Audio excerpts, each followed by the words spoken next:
নমস্কার, জয় শ্রীকৃষ্ণ। বন্ধুরা, 1 ফেব্রুয়ারি কিন্তু মাঘী পূর্ণিমা। আর এই দিন কিন্তু একটা স্পেশাল স্নানের কথা বলবো।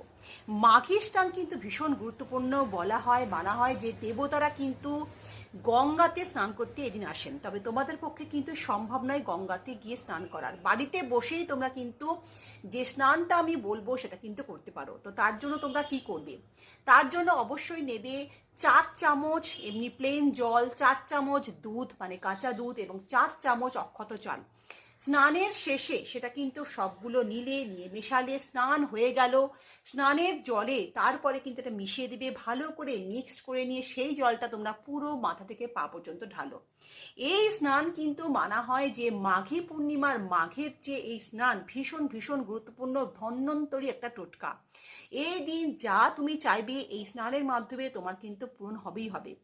এবার তোমরা যদি চাও যে কখন এই স্নানটা করবে, এটা কিন্তু একটা সময় আছে এই স্নানটা করার। অবশ্যই কিন্তু তাহলে আমাকে কমেন্টে, তোমরা যদি স্নানটা করতে চাও অবশ্যই কমেন্টে আমাকে ডিভাইন লেখো।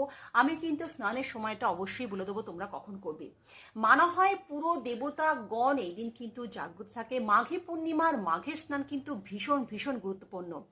আমি সো সিম্পল ভাবে কিন্তু বুঝে দিয়েছি। তো এই রকম ভাবে স্নান করতে কিন্তু এই দিন মিস দিও না। শত কাজ থাকলেও, শত বাধা বিপত্তি থাকলেও এই দিন মাঘী পূর্ণিমার দিন এই সো সিম্পল স্নান করাটা কিন্তু একেবারেই মিস দিও না। আশা করি ভিডিও ভীষণ ভালো লেগেছে। বেশি করে ফরওয়ার্ড করো, শেয়ার করো।